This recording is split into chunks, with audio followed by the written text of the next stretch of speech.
درخت کے اوپر کوبرا سانپ بیٹھا تھا اور نیچے 10 سے 12 فٹ گہرا سیلاب کا پانی، اور اگر میں سانپ کو بھگانے کی کوشش کرتا ہوں تو اس کے ڈسنے سے میری موت یقینی ہے، اور اگر درخت کو چھوڑ کر پانی میں چھلانگ لگاتا ہوں تو ڈوب کر مر جاؤں گا۔ یہ الفاظ پاکستان میں وزیر آباد کے علاقے رسول نگر کے رہائشی اسد مجید کے ہیں، جو 28 اگست کی رات کو دریائے چناب میں آنے والے سیلابی پانی کے ریلے میں 24 گھنٹے ہر لمحے جیتے اور مرتے رہے۔ پاکستان میں آنے والے حالیہ سیلاب میں 900 سے زیادہ افراد ہلاک ہوئے ہیں، اور اس کی تباہ کاریاں اتنی زیادہ ہیں کہ متاثرہ لوگوں کو اپنے جانی اور مالی نقصان کے غم سے باہر نکلنے اور اپنی زندگیوں کو دوبارہ کھڑا کرنے میں عرصہ لگ جائے گا۔ ایسی صورتحال میں کچھ واقعات ایسے بھی ہیں جس میں لوگ واقعی موت کے منہ سے زندگی کھینچ لانے میں کامیاب ہوئے ہیں۔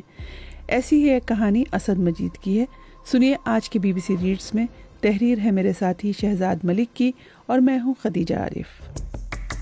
آپ سن رہے ہیں BBC ریڈز۔ اسد مجید نے BBC کو بتایا کہ وہ اپنے دیگر بھائیوں کے ساتھ کھیتی باڑی کرتے ہیں، اور انہوں نے جانوروں کے لیے دریا کے ساتھ والے علاقے جسے بیلا کہتے ہیں وہاں ڈیرا بنایا ہوا تھا۔ ان کا کہنا تھا کہ 28 اگست کو جس وقت دریائے چناب میں سیلاب آیا، اسی وقت یہ سیلابی پانی اچانک بیلے میں داخل ہو گیا۔ اسد بتاتے ہیں کہ اس وقت ڈیرے میں ان سمیت 9 افراد موجود تھے، اور انہوں نے کسی بھی صورتحال سے نمٹنے کے لیے ایک کشتی بھی رکھی ہوئی تھی۔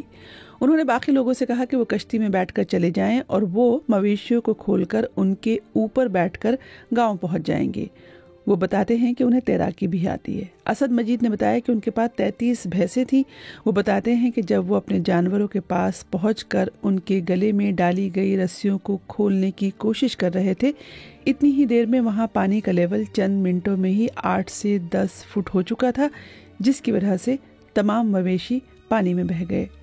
ان کا کہنا تھا کہ وہ اپنی جان بچانے کے لیے جانوروں کے لیے محفوظ کی گئی توڑی کے بڑے ڈھیر پر چڑھ گئے، جہاں پر کچھ دیر تو انہوں نے اپنے آپ کو محفوظ تصور کیا، پھر پانی کی رفتار تیز ہونے کی وجہ سے یہ توڑی بہہ گئی، اور وہ بھی توڑی کے ٹیلے کے ساتھ بہہ گئے۔ اسد بتاتے ہیں کہ چونکہ انہیں تیرنا آتا ہے، اس لیے وہ پانی میں تیر کر کچھ فاصلے پر موجود شیشم کے ایک درخت پر چڑھ گئے۔ ان کے بھائی اور ڈیرے پر کام کرنے والے لوگ دور کھڑے انہیں دیکھ رہے تھے کہ وہ درخت پر چڑھ گئے ہیں، اور ان کے چہرے پر مسکراہٹ اور سکون دیکھ کر لگا کہ انہیں تسلی ہوئی کہ وہ صحیح سلامت ہیں۔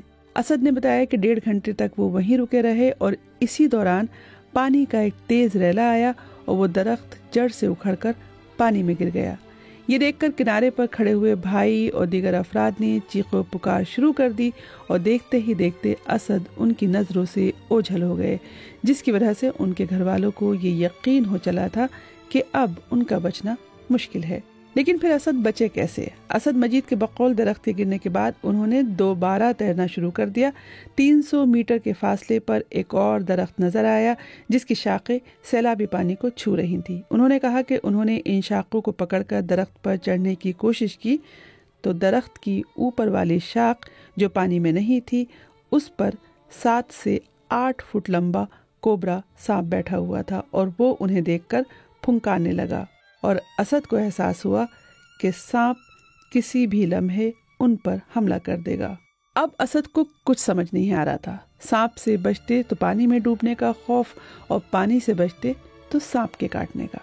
Punjab wild life and parks department کے مطابق سیاہ کوبرا سانپ صوبے کے دیہی علاقوں خصوصاً کھیتوں، جنگلوں اور دیگر زرعی زمینوں پر پایا جاتا ہے۔ اسد مجید کے بقول انہوں نے اپنے اعصاب کو قابو میں رکھا اور یہی سوچ کر اسی درخت کے تنے کو پکڑ کر رکھا جس درخت کی ایک شاخ پر کوبرا سانپ بیٹھا ہوا تھا۔ انہوں نے بتایا کہ ان کے جسم کا نیچے کا حصہ پانی میں ڈوبا ہوا تھا، لیکن ان کے پاؤں زمین پر نہیں لگ رہے تھے کیونکہ وہاں پر پانی 10 فٹ سے زیادہ گہرا تھا، اس لیے انہوں نے درخت کے تنے کے ارد گرد ہی اپنی باہوں سے حصار بنایا ہوا تھا۔ لیکن وہاں صرف سانپ ہی نہیں تھے، سانپ کی پھنکار اور جنگلی چوہوں کی آوازیں۔ اسد بتاتے ہیں کہ درخت کی ایک شاخ پر کوبرا سانپ تھا، جبکہ درخت کی دوسری شاخ پر 8-10 جنگلی چوہے بیٹھے ہوئے تھے